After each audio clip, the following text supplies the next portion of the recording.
In his letter announcing the Jubilee Year of Hope, Pope Francis includes among his desires for the year the hope for peace over division.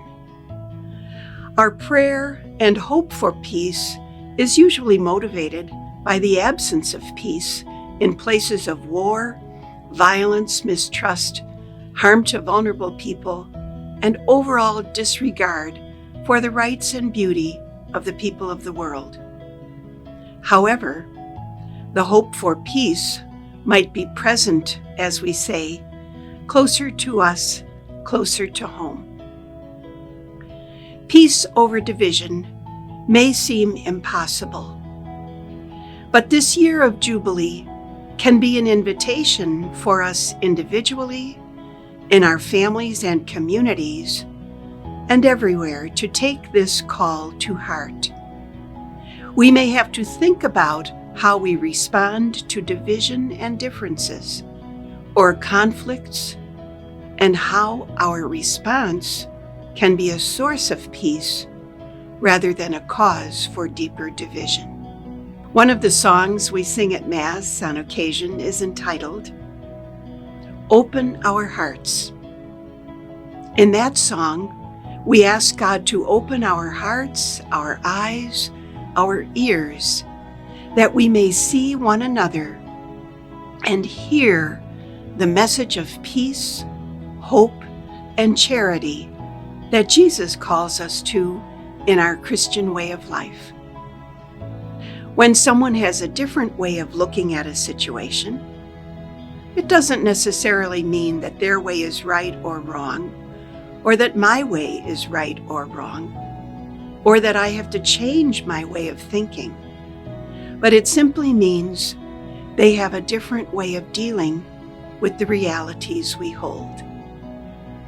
Division in our ideas or ways of doing things can bring us peace when we can listen with humility and genuine care to one another's story or situation.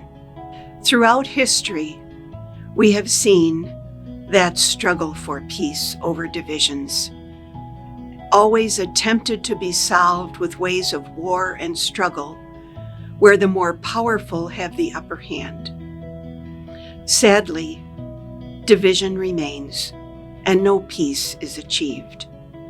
The call for peace over division invites each one of us to engage in gracious listening and speaking so that we can each examine if and how these areas of difference can be, as Pope Francis says, tangible signs of hope, especially where hardship may be changed because of our involvement.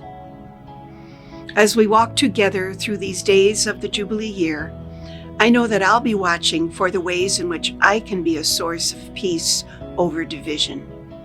I pray that when faced with division and differences, I can be both a listener and a learner, and in the words of Pope Francis, a singer of hope in a world marked by too much despair.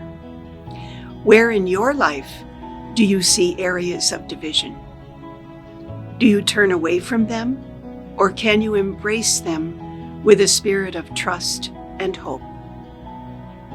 How will this invitation from Pope Francis to be a singer of hope over division touch your heart and inspire you to action?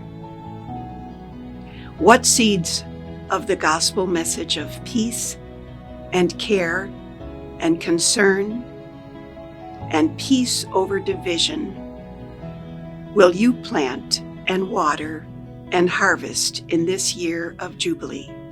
Can we count on you to be a pilgrim of hope?